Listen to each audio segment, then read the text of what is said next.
งามบ่ของน้ำนี่เฮ้อโอ้งามบ่งามบ่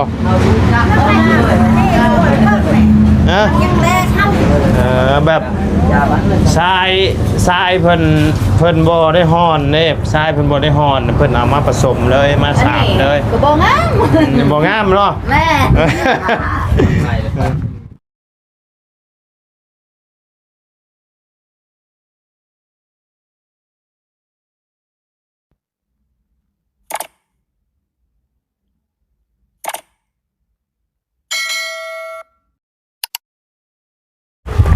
เนาะพี่น้องเลยหลังจากกินสมกินแชวแล้วเนาะมาเบิ่งห้องน้ำก่อนพี่น้องเลยเป็นได้ไรแล้วเบิดละบ่เนาะแล้วเบิดละบ่น้องกงมีอีกไหมนะสบายดีเด้อสบายดีทักทายกับสบายดีเด้อเนาะพ่อแม่พี่น้อง FC เบิร์ดจุกูสู่คนเนาะบอยสู่ในและต่างประเทศก็ยินดีต้อนรับกับสู่ช่องบ่ไรคือเก่าพี่น้องช่องนี้เพิ่นบ่ได้ปิดให้ด้วยบ่เพิ่นว่าสิปิดให้นะเพิ่นว่าสิปิดบ่ลูกเฮิมถามว่าได้ซองนี่อันสิปิดบ่แต่ว่าปิดให้เพิ่นปิดให้เนาะปิดให้เบิดแต่ว่าเป็นช่องตัวนี้คือสิบ่ปิดเนาะตัวนี้โอ้ต้องให้เพิ่นปิดเบิดล่ะบ่ใส่มาเบิ่งใกล้ๆเด้อเป็นได้นี่ห้องน้ำห้องในนี่คือว่าเดียวมาคือจังว่ามันบ่งามในหูในตาแท้แล้วเด้อบ่นี่นะยังฮะยังสิยังนี่เนาะเอายังเพิ่นคือบ่ปลูกบ่เฮ็ดให้แล้วใช่เฮ็ดแน่ได้เองโอ้ยเนาะพี่น้องเอ้ยใครเป็นผู้หาสร้างมานี่พอนังเลี้ยงเด้อเอิ้นพอนังเลี้ยงมาเลยโอ้ยพี่น้องเอ้ยแน่ได้อีกนี่คันสมมุติว่ามีงานต่อก็ยังสิเอามาเฮ็ดต่อบ่นี่บ่สร้างไงนี่บ่เฮ็ดแล้วบ่เอาบ่เอาแล้วเนาะให้เพิ่นปิดให้คงไม้แล้วเด้อนี่เด้อคือว่าได้หรือว่าทางลุงเฮิมเพิ่นสั่งเอาซ้ำนี่บ่หรือในใดจักนำลุงเฮิมต้องเพิ่นบ่ได้ฉาบฮอดเสาบ่นั่นแหละเบายาวเมื่อคืนนี้เบิ่งนี่เบาไหลมันแตกแล้วเนาะทรายเพิ่นบ่ได้ฮ้อนแน่เบิ่งนี่มันแหละแตกทรายเพิ่นบ่ได้ฮ้อนมันมีหินมีหยังผสมนะมันมื้อนี้เพิ่นบ่ได้มาเนาะโดยมื้อนี้ผมบ่ได้ยังยางแตกรถยางแตกบ่ใส่ข้างในแล้วบ่ได้บ่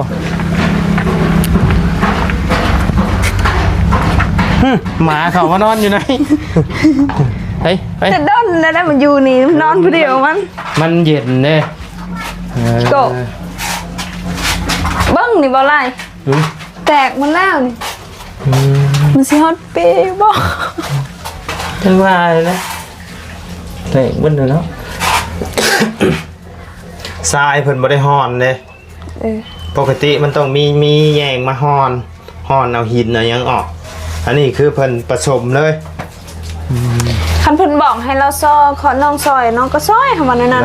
เราไม่ได้บอกเลยเอาบุฮู้ก็คือ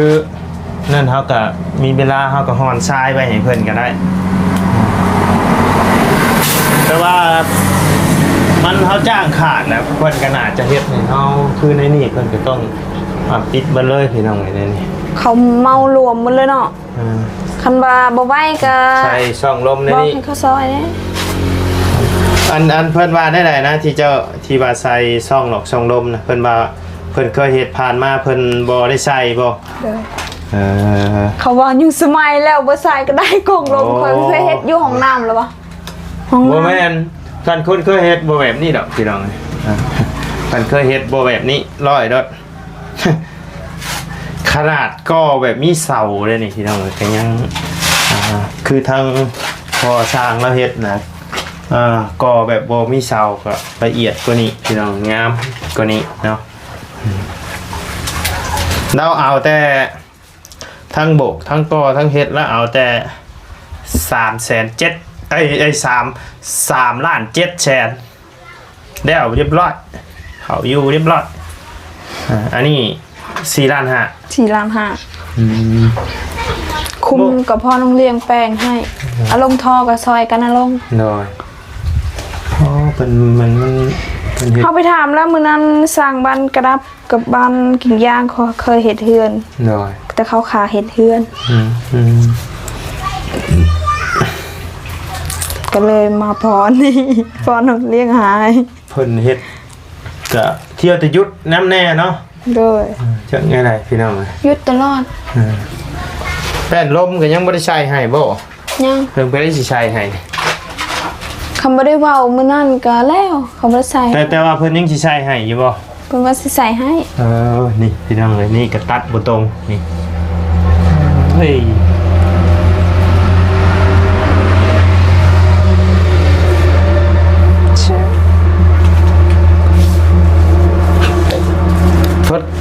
ทดลองเบิ่งนะบ่นี่ เอาตัวนี้บ่เฮ็ดช่องลมปะได้บ่ปะไปในนี่ได้บ่ ยังใส่ ฮะ ไปจักน้ำเหล้า บ่เจ้ามาช่องลมซำนี่บ่ปะเลยเอาเลยตัวนี้ก็ปะเลยก็ขึ้นจะซำนี้เก้บ่ บ่ บ่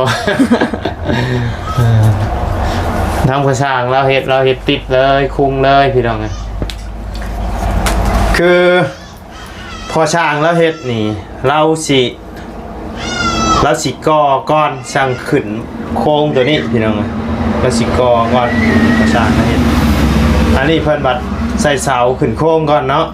ใส่เสาขึ้นโค้งแล้วมาก่อพี่น้องหากเฮ็ดได้ก็ได้พี่น้องมันก็คุ้มคือเก่าเพิ่นความสามารถไปมันเนาะเบาลายจังหวะชีมาให้ขอไปจักนี่เนาะ คือพอจะดีเฮ็ดน้ำเหล้าเมื่อวานนี้พอจะดีบ่ได้ได้บ่ฮดน้ำก่อนบ่บ่ฮดก็ได้นะเฮ็ดให้มันแล้วไวเราพอ เพิ่นว่าไหนนะอ๋อมันก็บ่ได้แล้วเนาะงานเฮาก็บ่แม่นว่าเฮาสิขอเหือขอแห้งเพิ่นมาเฮ็ดเฮาจ้างเด้โดยแน่ใดมันบ่จบบ่งาม เขาจ้างส่วนที่2ก็เฮ็ดให้มันงามผู้ใดก็อยากเอาเท่านั้น แม่นเจ้าก็มีงานต่อไปอีก มีงานต่อไป คือในนี่เจ้าเฮ็ดบ่ผ่านเฮ็ดบ่งามเฮาบอกก็บ่ได้ก็มันบ่มีไผอยากเอามาเฮ็ดต่อได้พี่น้อง โดยก็แน่นั่นแล้ว แบบเฮาเว้าหยังก็บ่ได้ก็ยอมคือกันนะพี่น้อง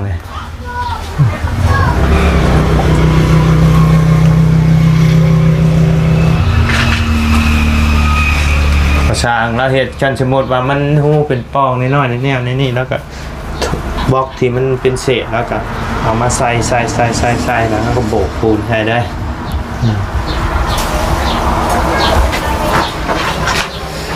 แล้วบอกว่า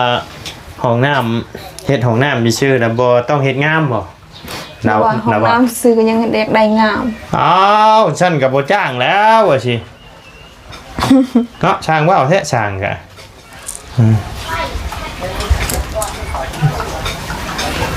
วานนี่ก็ผิดกับบ่าวเหย้าบ่บ่ได้เลยคือเจ้าอ้ายนี่คันตัวใดมันบ่จบบ่งามเจ้าอ้ายก็ต้องเว้าแหละน้องต้องได้เว้าแล้วอันนี้เฮาติบ่ได้ติเขาบ่ฟังซั้นคืออันช่างอยู่บ้านดงน้องของเอื้อยอารมณ์ดีนะโอ้ละเฮ็ดคักพี่น้องเอ้ยทางเข้าห้องน้ำนี่เราก็เทลาดทางย่างให้เลยเฮ็ดห้องน้ำให้น้องกระเจืองคักพี่น้องแล้วกรีดเป็นตากระโดให้คักๆละย่างแต่เฮือนทอดห้องน้ำเทปูนคักๆแต่ว่าเราบ่ว่างพี่น้องคือนั่นแหละผู้ที่เพิ่นเฮ็ดเบี้ยเฮ็ดงานแบบมันงามมันหยังเพิ่นก็มีแต่คนจองมีคนอยากเอาไปเฮ็ดเนาะพี่น้องเอ้ยแบบเบี้ยงานเพิ่นก็มาคู่มือเลยมาแต่เช้าๆอันนี้มามื้อหยุดมื้อมามื้อหยุดมื้อพี่น้องเอ้ยมันก็หมู่ไวนะพี่น้องเอ้ยนั่นนี่มายามใดก็ยังบ่แล้วอยู่เนาะผู้จะเข้าก็จะเข้าได้นี่เนาะคือทีมงานมานี่ก็ เนี่ยแลนเขาป้าขึ้นโค้งพี่น้องเลยอย่าเข้าอย่าได้พี่น้องเลยอะไรกันยังไม่ใช่อยู่เนาะมามันเย็นเนี่ยมันมานอนอยู่นี่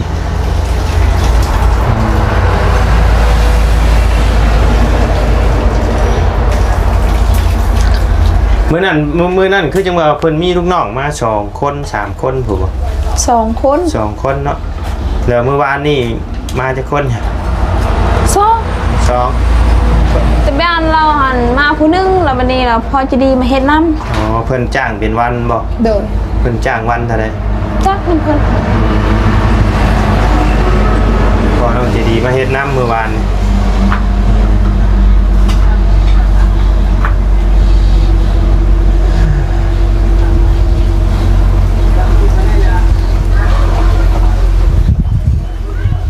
กะเฮาสิเว้าหลายกะมันก็บ่ได้ได้พี่น้องแบบว่าเบี้ยงานเฮาเว้าทีเดียวกะคันเพิ่นอยากเฮ็ดกะมันก็เพิ่นก็เฮ็ดให้แหละพี่น้องเว้าหลายเทื่อหลายที่แบบพอดีสิผิดกันเนาะช่างกันพี่น้องลำบากใจได้พี่น้องแบบว่าเฮาเว้าเวียกเว้างานแหละเพิ่นบ่พังเฮานะ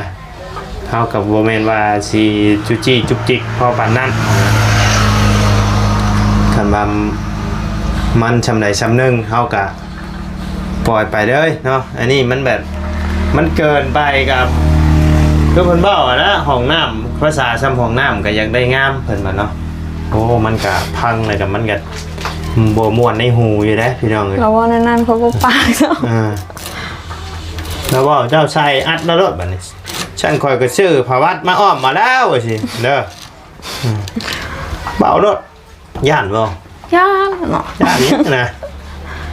ย่านเลยย่านเพิ่นตีบ่บ่ย่านตีแต่ย่านมีการผิดกันย่านผิดกันบ่อยากมีปัญหาเนาะอยู่แบบบ่มีปัญหาบ่มีเรื่องมีราวกับไผสบายใจพี่น้องเอ้ยแต่ว่าในเมื่อเขาจ้างเนี่ยมันเป็นได้นี่เขาก็โยพอเว้าก็เว้าได้น้องเลยมันหมูงามในหูในตาคือในนี้นะนี่พี่น้องเลยจุ่มโป่งจิงเป่งอยู่คือปะไว้พ่อบ่สำนี่ซะเข่าเลยบ่เอาบ่ใช่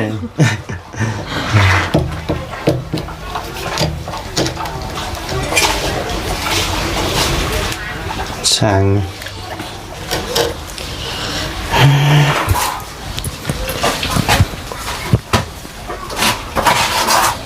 แล้วนี่เพิ่นก็บ่ได้คัดให้เลยเนาะอันนี้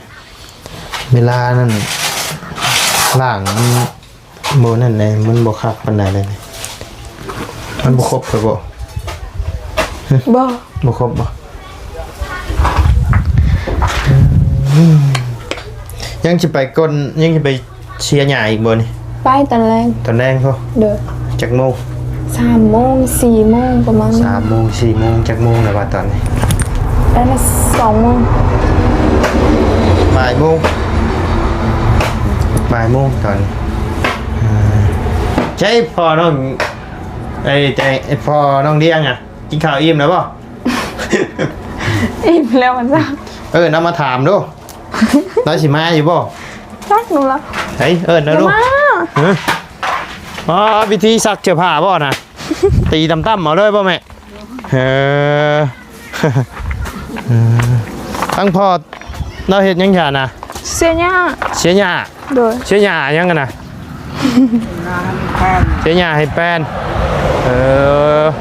ห่อนกับบุยูบ่เช้าเนาะเจ้ากันเนาะใช่พอน้องเดียงมาดูสิถามนี่พูดเลยอยู่ตารางว่าแล้วมาพี่สิถามแล้วนี่งามบ่เนี่ยนี่มาสิเฟ้ยชาติเอาเดี๋ยวนี้เปล่าอยู่ไหน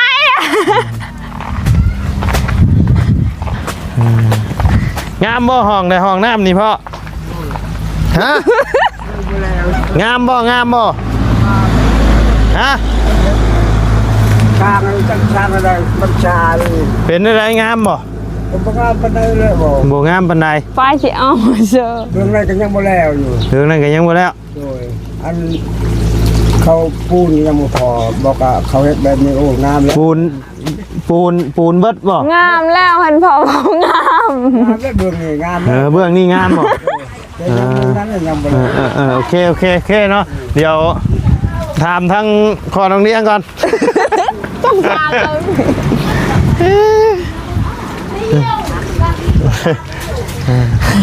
สบายดีไอ้ ไม่เชื่อจะไหนสัก งามบ่ของงามนี่เฮ้อโอ้งามบ่งามบ่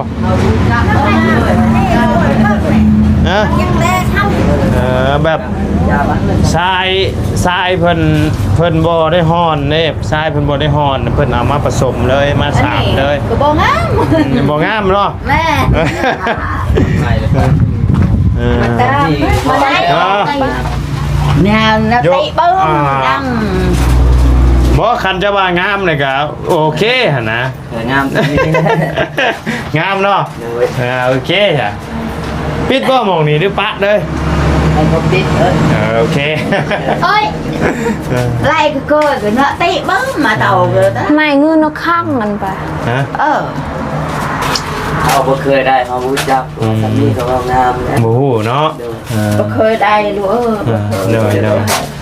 ขมูก็เฮ็ดกัน อันนี้ก็บ่งาม เราก็บ่ฮู้นั่นแหละพี่น้องเอ้ยแต่ว่าคิดว่าเพิ่นสิเฮ็ดแบบละเอียดนั่นแหละเนาะเป็นหมู่เจ้าบ่ ก็แบบเคย คนเคยฮู้จักเนาะ เลยเราบัน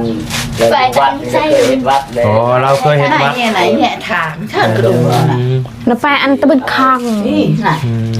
จะว่ากับข้าง เราเป็นบ่ได้เราเป็นแต่เราเป็น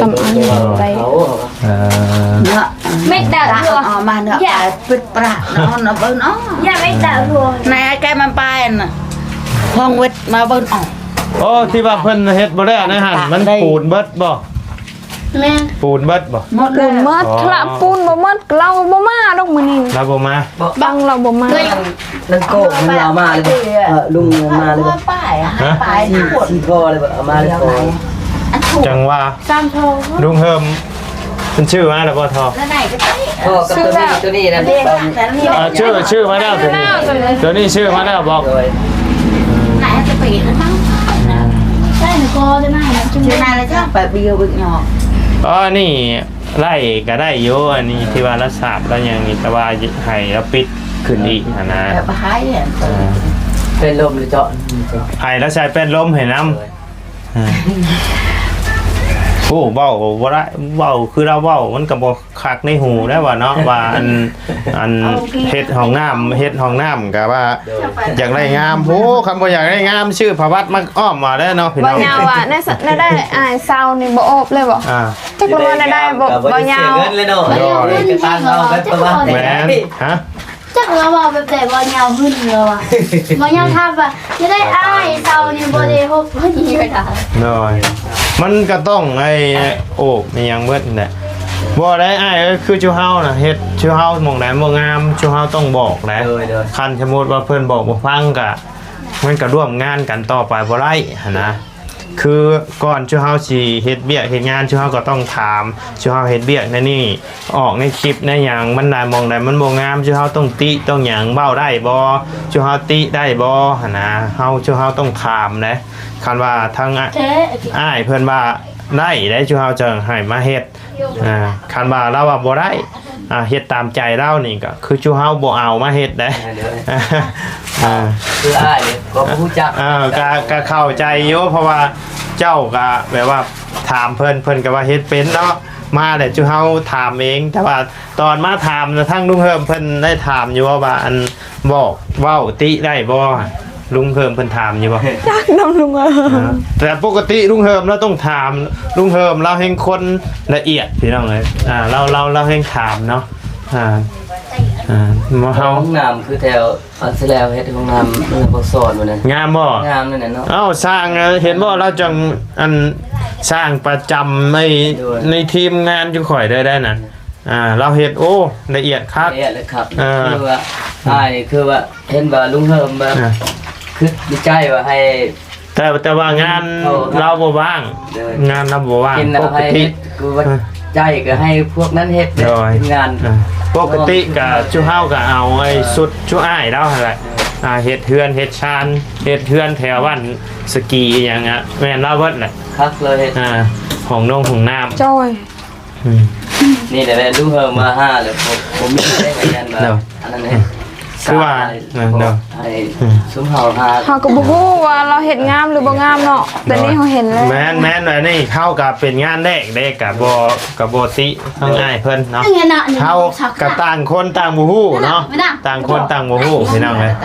นาก็เฮาบ่ฮู้เลยนะ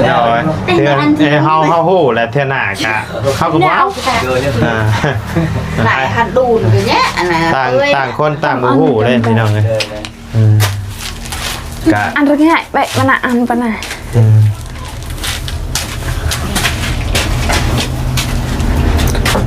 แต่สำหรับอะไร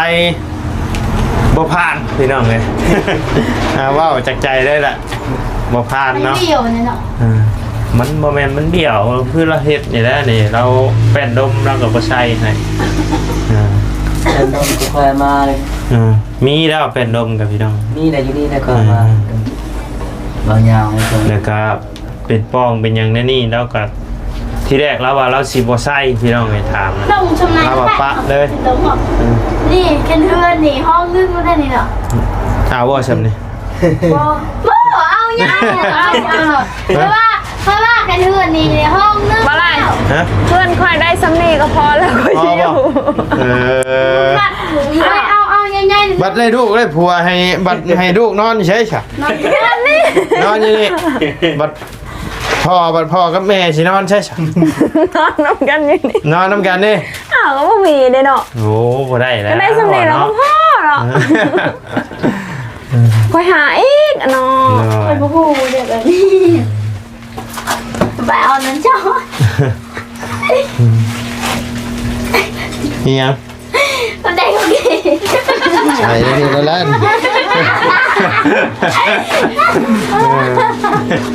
นางขอกมักเลยเคยอยู่ป่ะบ่เคยมีแต่ข่าวป่าเนาะ นี่คือครั้งแรกเลย นะมากันทิชชู่ปะไว้นี้ มันต้องมีกระจกเวลาเขาดังนะรักษาเขาต้องแม่ว่างามเลยเยอะ กระจกจะซื้อมาติดเอาเองกระจก ชื่อให้โอ้แบบแบบ น้ำนี่ต้องเขาเจาะนี่แบบเจาะบน เจาะต่อมาเจาะใส่ก็ได้แล้ว เจาะใส่เอาปุ๋ยตั้ง หน่อยหรือว่าโปรเจกต์เจาะก็เอาทรายต่อมาก็เปิดใส่เอา ต่อได้พูดไปได้ครับเขา หน่อย ให้เขา หรือ เจาะ ว่า วันนี้ หรือว่าสิเดินมาเกาะขึ้นเทิงกันย้อนลงมาประมาณนี้ก็ได้ย้อนลงมาปะไว้แถวนี้ ย้อนนั้นยันทรายมันพวกนี้เดี๋ยวน้ำมันบลง บอกแล้วเขาเอาไอ้ท่อเนี่ยท่อไอ้แป๊บฮะท่อแป๊บเขาขุดมาเดี๋ยวเขาก็ต่อเอาของอมาต่อย้อนตรงนี้อยู่ประมาณนี้แล้วก็เอาถังมาตั้ง นี่ได้ทางปูน นายเบิร์ดโหยะเนี่ยอยู่ที่ว่ามีเงินชื่อมาบ่ ไม่มี โอ้ยเจ๊ระดับเจ๊กล่องมีเนาะส่วนมันกระลาย ชื่อมันบักเกลา เราเป็นคนขยันอยู่แล้วบืดเงินใช่หรอกเจ๊เพื่อนนี่เพื่อนน้องไง เพราะว่าก็บ่แม่แต่โดนน้องน้ำเนี่ย บุ้งเว้ยปืนนั่นเขาค่ายมัน15 ล้านน่ะแล้วก็5 ล้านน่ะให้กรรมกรเหลือ10 ล้านเขาก็พอดิ้นอีก5 ล้านยังเหลือ5 ล้านซื้อเรากิน ชื่อเขาเกียน แม่นมันก็ว่าไอ้บอกเดือน8เดี๋ยวนี้มันให้ลงเดือน8นี่นักแท้เขาบุ้ง ก็ มันยังบุ้ง โอเคสนอมีแต่ว่ารอถาเบิ่งสร้างเพิ่นมาเพิ่นหยังเพิ่นแหละพี่น้องนะจังมาอัปเดตเบิ่งของน้ำของในอีกเท่านึงเนาะ เลี้ยงมันเยอะสบายดี ไปสบายดีเด้อเนาะพบเจอกันคลิปหน้าเนาะพี่น้องเลยเมื่อพักผ่อนก่อนพี่น้องเลยฮ้อนแห้งอย่างนี้พักผ่อนบ่เจ้ากะคือว่าสิไปหาส้มมากินอีกบ่ จ้า โอ้โห